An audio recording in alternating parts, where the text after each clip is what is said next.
একটা ইঞ্জিন কোনো সময় কিন্তু হুট করে নষ্ট হয় না। এটার টেম্পারেচারটা হচ্ছে যত বাড়বে তত হচ্ছে তার বয়স আস্তে আস্তে হচ্ছে ওই হারে বাড়বে। হ্যাঁ, আপনার টেম্পারেচার গেজ যেটা আছে, গেজটার মধ্যে হচ্ছে আপনার দেখে মনে হচ্ছে যে এভরিথিং লুকস কাম, এভরিথিং লুকস ওকে, কিন্তু আপনার ইঞ্জিনের ভেতরে যে হচ্ছে মেটালগুলো আছে, মেটালের মধ্যে হচ্ছে যে টাইমটা literally speeding up.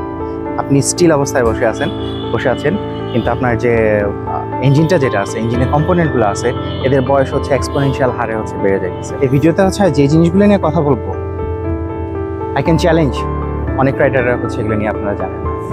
So let's dive in.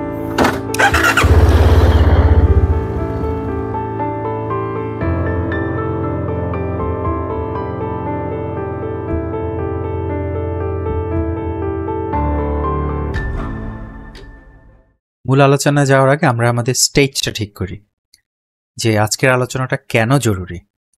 দেখেন, আপনার যে ইঞ্জিনের টেম্পারেচারটা, যে হিটটা, এই হিটটার কারণে আপনাকে যে শুধুমাত্র কমফোর্ট স্যাক্রিফাইস করতে হচ্ছে তা না, আপনাকে অ্যাকচুয়ালি যে জিনিসটা সবচেয়ে বেশি স্যাক্রিফাইস করতে হবে সেটা হচ্ছে আপনার টাকা।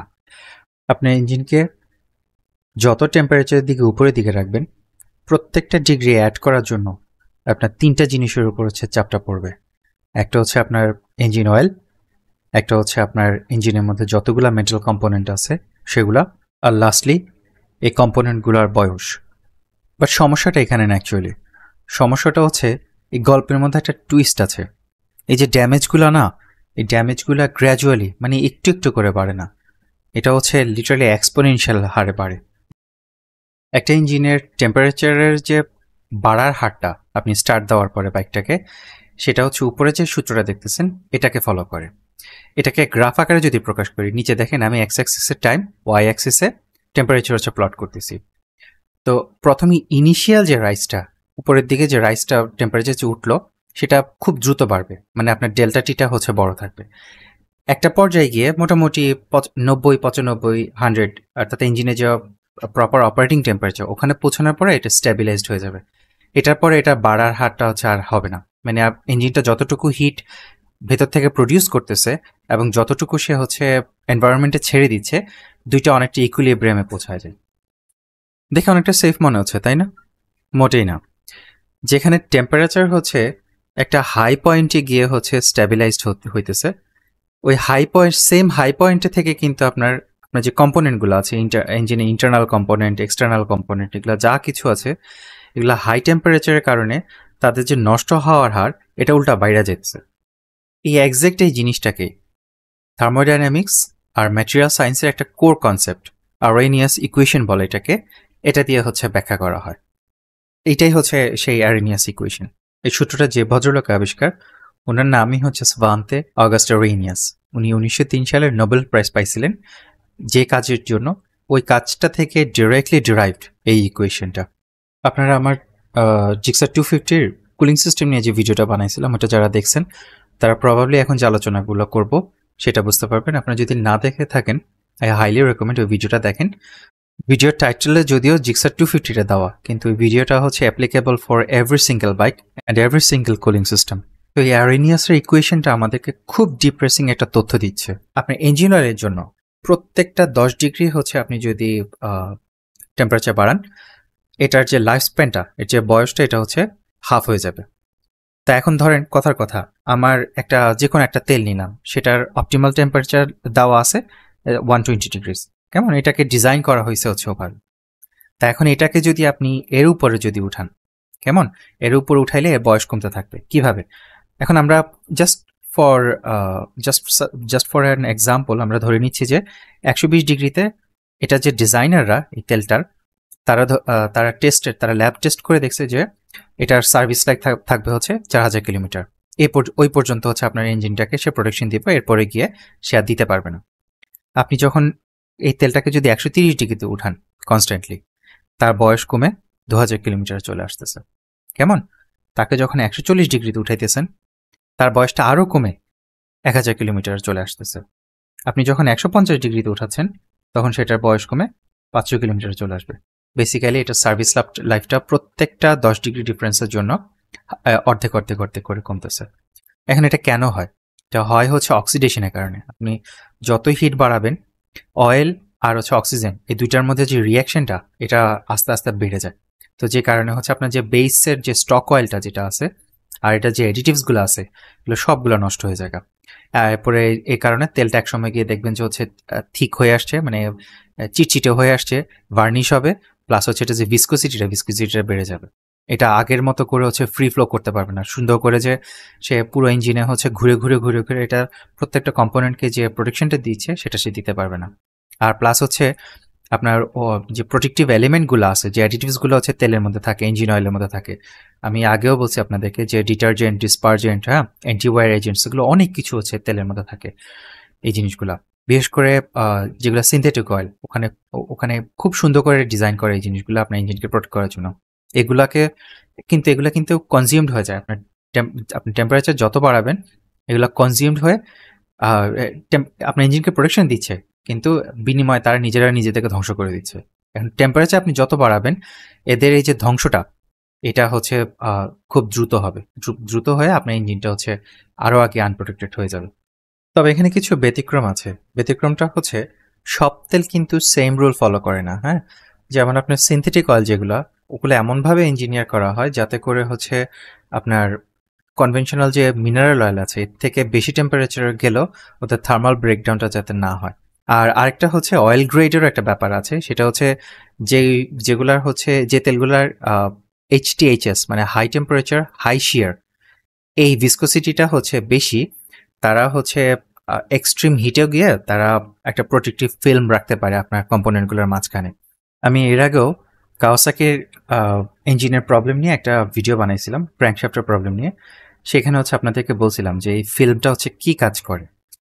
ইঞ্জিনের কোনো কম্পোনেন্টই কিন্তু একটাকে টাচ করে না। আমাদের যে ইঞ্জিন অয়েলটা আছে না, ইঞ্জিন অয়েলটা এগুলো মাঝখানে ঢুকে করে কি, ছোট্ট একটা ফিল্ম তৈরি করে। এই ফিল্মের দুই পাশে হচ্ছে ইঞ্জিনের কম্পোনেন্ট থাকে, মাঝখানে হচ্ছে তেলটা হচ্ছে এটা এনশিওর করে যে দুইটা কম্পোনেন্ট যাতে একটার সাথে ঘষা না খায়। ওই তেলটা যদি না থাকে, কোনো কারণে যদি তেলের ফিল্মটা যদি কোনো কারণে কলাপস করে, আপনার ইঞ্জিনের কম্পোনেন্টগুলো এত হাই আরপিএমে চলে যে একটার সাথে ঘষা খায় লিটারালি ঝালাই হয়ে যাবে। এখন এই জন্যই হচ্ছে দেখেন আপনার যেসব ইঞ্জিন কিনা হচ্ছে এমনভাবে ডিজাইন করা যাতে এগুলোর উপর লোড পড়ে, এখন সেটা টোয়িং অথবা রেসিং, যে ইঞ্জিনগুলো রেসিংয়ের জন্য যেসব ইঞ্জিনগুলো ডিজাইন করা হয়, ওরা কিন্তু হচ্ছে এই তেলগুলাকে হচ্ছে আপনার এই ক্রিটিক্যাল লিমিটের মধ্যে বারবার খালি পুশ করে। ওই পুশ করে বলেই হচ্ছে এই রেসিং ইঞ্জিনগুলোর জন্য খেয়াল করেন আলাদা করে প্রত্যেকটা ব্র্যান্ডের একটা রেসিং অয়েল আছে। তারা বলে যে হচ্ছে এই তেলগুলো হচ্ছে আমরা ডিজাইন করছি হচ্ছে ওইটার জন্য। এখন সমস্যা হচ্ছে যদিও বাংলাদেশে আমরা রেস করি না, কিন্তু আমাদেরকে রেস করতে হয় হচ্ছে ট্রাফিক জ্যামের সাথে। নিউ মার্কেটে একদিন বাইক নিয়ে যান, দেখবেন হচ্ছে যানটা কেমন বের হয়ে যায়, বা আপনারই যান বের হয়ে যাইতেছে, বাইকের কি অবস্থা একটু চিন্তা করে থাকেন। ওর ভিতরে তো লিটারালি বোমা ফুটতেছে প্রতি সেকেন্ডে অনেকবার। আর আরেকটা উদাহরণ হিসেবে আমরা আমাদের বাইকের যে রাবার সিলগুলো আছে, গ্যাসকেটগুলো আছে, ওগুলোর পলিমার ব্রেকডাউনের রেটের কথা বলতে পারি। এটা আপনি প্রতি 8 থেকে 12 ডিগ্রি করে হচ্ছে বাড়াবেন, এগুলার ডেগ্রেডেশনের হার হচ্ছে ডাবল হবে। দ্যাট মিনস হচ্ছে আপনি আপনার ইঞ্জিনটাকে যদি হচ্ছে কথার কথা একটা সার্টেন একটা টেম্পারেচার থেকে 12 ডিগ্রি উপরে রাখেন, যেখানে ওই আপনার কোনো একটা গ্যাসকেট, ধরেন ইঞ্জিন হেডের গ্যাসকেটটাই, সেটা যাইতে হচ্ছে 1 বছর, সেটা এখন অর্ধেকে নেমে আসবে, নেমে 6 মাস যাবে। 6 মাস পরে হচ্ছে দেখবেন যে হচ্ছে এটা ওখান থেকে এটা হার্ডেন হয়ে শক্ত হয়ে ক্র্যাক ধরে গেছে, ক্র্যাক ধরে এটা মাঝখান দিয়ে হচ্ছে ইঞ্জিন অয়েল লিক করা শুরু করে দিছে। এখন এই হিটটা হচ্ছে এমন একটা শত্রু যেটাকে আপনি দেখতে পাচ্ছেন না। তো যেটাকে আপনি দেখতে পাচ্ছেন না, আপনি তার সাথে ফাইট করবেন কিভাবে? এটা ডিপেন্ড করে হচ্ছে আপনার ইঞ্জিনটাকে কোন জিনিসটা ঠান্ডা করতেছে। আমি এয়ারকুল যে বাইকগুলো আছে সেটা দিয়ে স্টার্ট করতেছি। এয়ারকুল ইঞ্জিনগুলো একদম পিওরলি রিলাই করা হচ্ছে এয়ারফ্লোর উপরে, তাদের ফিন্সগুলোর উপরে যে বাতাসটা আসে সেটা কতটুকু হিট টেনে নিয়ে চলে যাইতেছে ওইটার উপর সে নির্ভর করতেছে। এখন এটা অন্যভাবে বলা যায়, আপনার রাইডিং স্টাইলই হচ্ছে এটা কুলিং সিস্টেম। আপনি যেভাবে রাইড করবেন বাইক ওভাবে গরম হবে, ঠান্ডাও হবে। এই এয়ারকুল বাইকের টোটাল 8টা জিনিস নিয়ে কথা বলবো, যেগুলো কিনা আপনার ইঞ্জিনের হিটটা হচ্ছে বাড়ায়। এগুলাকে যদি আপনি কন্ট্রোল রাখতে পারেন, আপনার বাইকটার লংজিভিটি অনেকটুকু বাড়বে। So the first one is আপনার ঠিক ওয়েতে বাইকটাকে ওয়ার্ম আপ করা। বেশিরভাগ মানুষ তাদের ইঞ্জিনটা স্টার্ট দেওয়ার প্রথম 60 সেকেন্ডের মধ্যেই তাদের ইঞ্জিনটা ক্ষতি করা স্টার্ট করে। তো what do I mean by this? আপনি যখন ইঞ্জিনটা স্টার্ট দিচ্ছেন, তার যে মেটাল পার্টগুলো আছে, তার পিস্টন আছে, তার সিলিন্ডার আছে, তার ভালভগুলো আছে, এগুলা হচ্ছে ঠান্ডা হয়ে আছে, আর এগুলা এক একটা এক এক রকম সাইজে হয়ে আছে।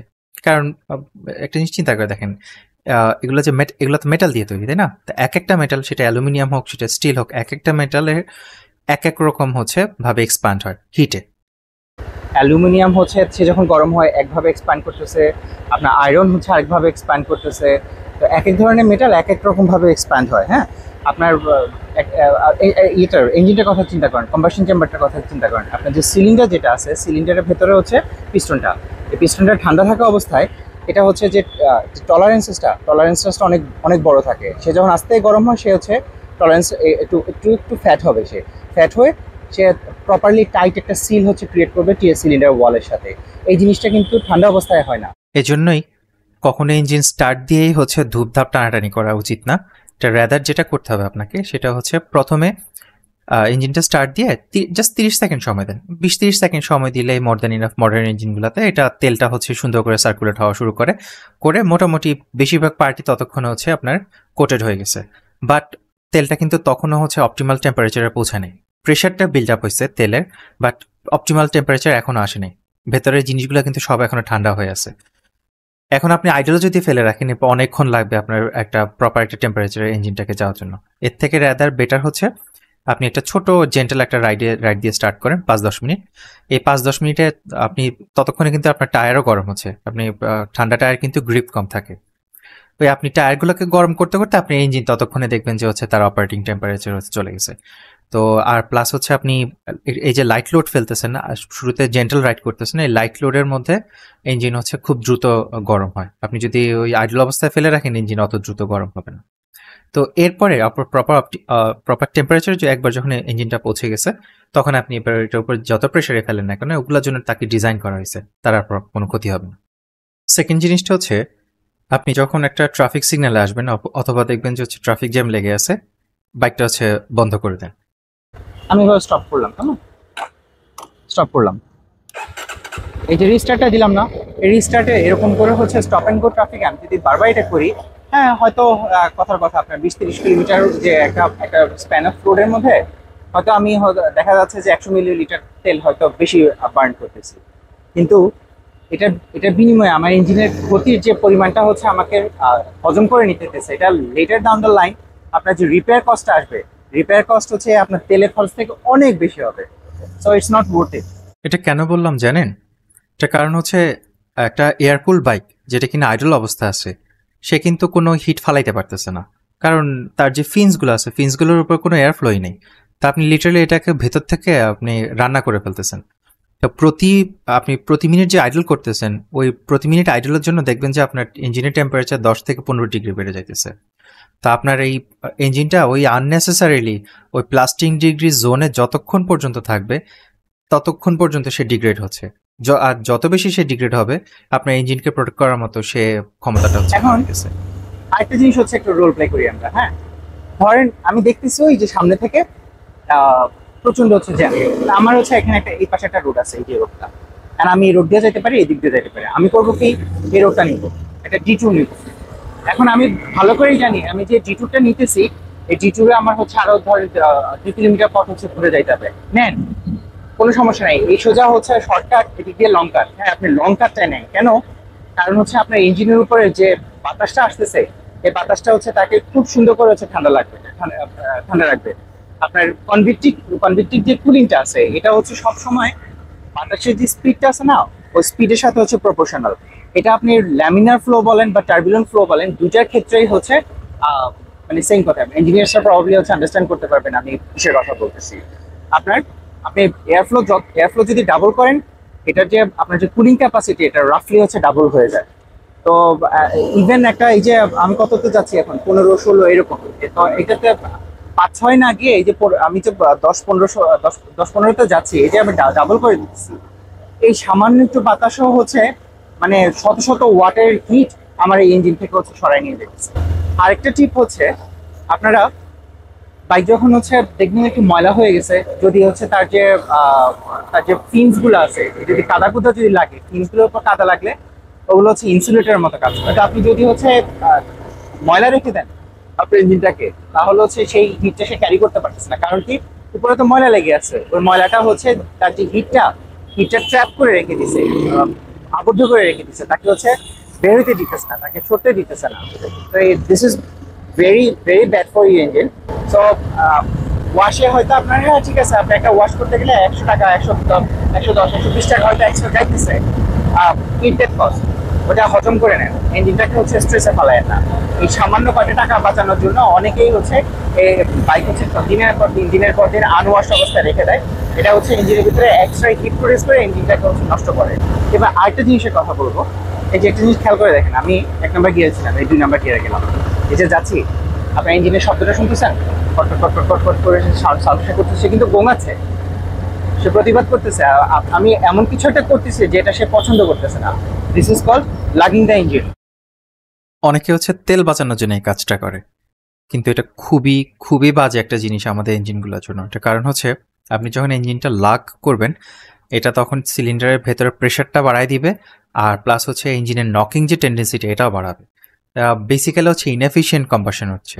ইনএফিশিয়েন্ট কম্বাসন হওয়া মানে ইঞ্জিনের পার সাইকেলে সে এক্সেস অ্যামাউন্ট অফ হিট হচ্ছে প্রডিউস করতেছে। এই হিট যাবে কই? আপনি যদি ততটুকু এয়ারফ্লো যদি না পায়, যতটুকু ওয়াটার হিট সে প্রডিউস করতেছে, অতটুকু বাতাস যদি সে না পায়, ওগুলা কিন্তু কোথাও যাচ্ছে না। তো এইগুলা ইঞ্জিনের চারপাশে ছড়ায়। So don't do this. Downshift করেন, ডাউনশিফট করে দরকার হলে একটু হায়ার আরপিএমে চালান।